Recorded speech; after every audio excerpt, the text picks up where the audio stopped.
We want to get right to our first guest this hour. With just 6 weeks until Election Day, award-winning filmmaker Ken Burns has said that we're at an existential crossroads in our political and civic lives, and has bluntly warned that Donald Trump is the opioid of all opioids, a drug meant to alleviate pain, whereby you end up re-enslaved with an even bigger problem, a worse affliction and addiction, a bigger delusion. This evening, Burns will be awarded with the 36th annual Liberty Medal by the National Constitution Center, given to those who, quote, strive to secure the blessings of liberty to people around the globe. Let's bring in acclaimed filmmaker as well as president and CEO of the National Constitution Center, Jeffrey Rosen. We'll get to that prestigious award in a moment. But first, Ken, you made those comments about Trump back in May, before Kamala Harris became the Democratic nominee. Where do you see the state of the race right now? And I'll add, you say there's nothing equal about this equation. There's no real choice this November. Why? I just agree for all of the reasons you pointed out, and the disturbing clip that you started this segment with. You know, migrants commit far less crimes than regular citizens. Our cities have never been safer. The economy is booming. We have a robust sort of intelligence and foreign policy apparatus of both parties, all of whom are supporting Kamala Harris and Tim Walz. There's just a kind of make-believe land. And I think what happens in the media is we tend to equalize things. We have to say, well, we want to uncover this about Trump. We have to do the same thing about Kamala Harris. And there's just no equalization. And I believe completely, as I did in May, there's an obvious choice to make this November in order to protect the liberties that we care about. You know, Ken, we always ask our presidential historians and others if there's any parallel between the challenges America faces right now with a second Donald Trump term in the past. I want to get a little more specific with you here and be a little more objective. Can you think of any candidate in all the docs you've done and all the stories you've done and all the history you've read and immersed yourself in your entire adult life, where figures from the other party, almost unanimously, it seems, people that ran, well, let's just say Dick Cheney, Liz Cheney, Ken Edelman, Alberto Gonzales, people who, I will say, like me, before Donald Trump, spent their adult life fighting for what they and what I consider to be conservative values, a balanced budget, right? Responsible, rational government, letting local governments do what they can do and state governments do what they can do, and then the national government do what it has to do. A strong foreign I mean, we could go down this long laundry list, but again, are we really to be told that these wackos, insurrectionists, and freaks who are now running around and pushing crazy conspiracy theories are somehow the real conservatives, and Dick Cheney and Liz Cheney and Ken Edelman and Alberto Gonzales are rhinos? Does anybody really believe that in America?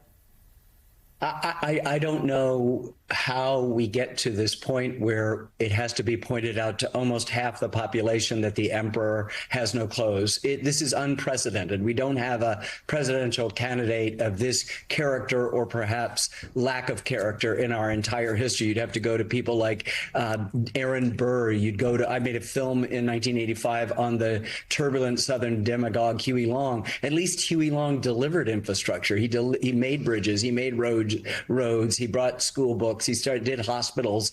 You have somebody who is interested only in himself. There's a difference between populism and its many manifestations in American history and meism, which is, of course, just an egocentrism that will grasp at any straw and do anything and say anything to get elected. So we do have a cast of characters. This is human nature. We're going to have people like this.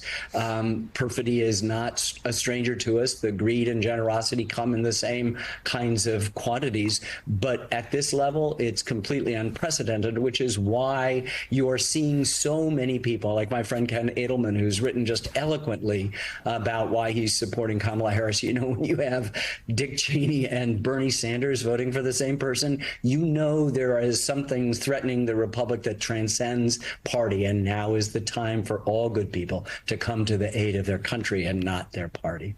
So, Jeffrey, let's get you to weigh in on this conversation. And the National Constitution Center, appropriately enough, was the venue for the debate between Donald Trump and Vice President Harris just a few weeks ago.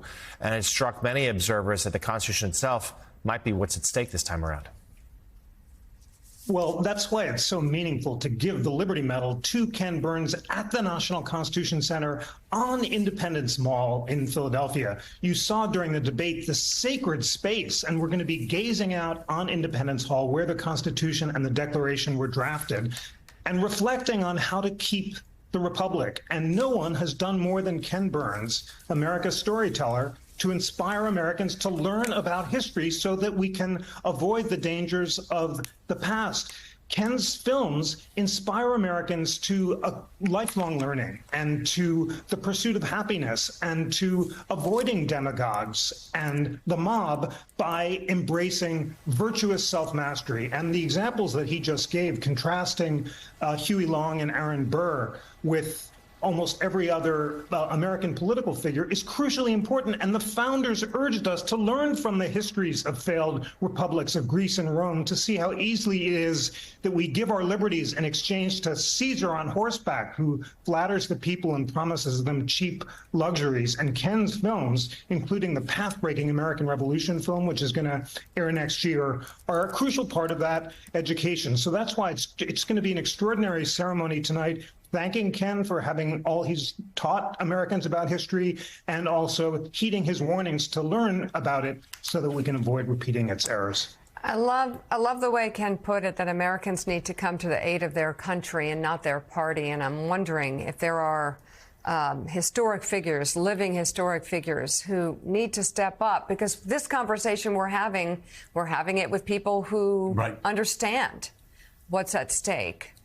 But there are some people who may need more of a permission structure. Well, I know you've talked about George W. Bush for quite some time. Yes, I have. If you go back and you look at Dick Cheney, you look at people in his administration, Alberto Gonzales, you look at people in 41s and 43s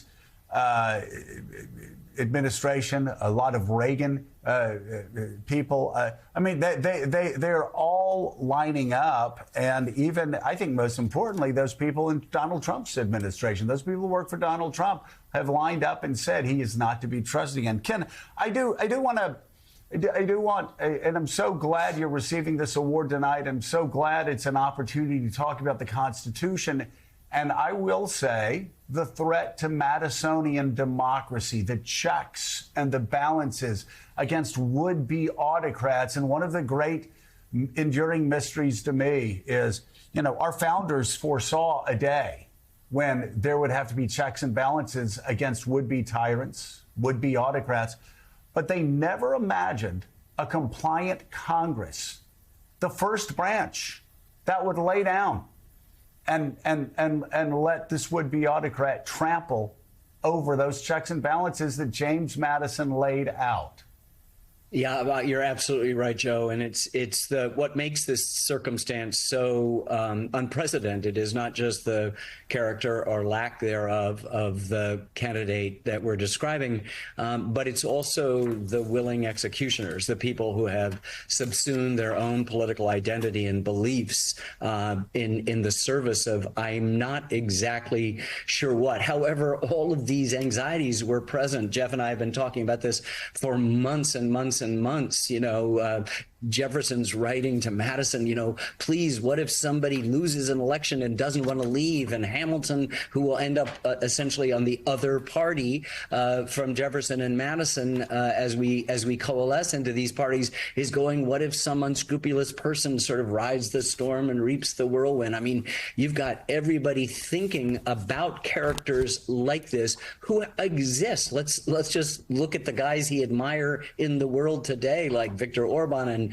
and Vladimir Putin and Xi and, you know, Kim Jong-un. You know, you've got just every example of where we don't want to go. You know, democracy leaves toxic waste behind. There are losers in this situation, but its toxicity is so modest compared to every other experiment, and people are always enticed. Just follow me down this road to authoritarian. I promise I will take care of you. The lead, Mika, that you came in, and what happens is we find anybody who has ever tried this in history has not had a good outcome. And despite the many problems and pains of our system, which is imperfect, that's our job to make it more perfect, it is still the best around. And don't mess with the recipe, because we know that everything else turns out worse.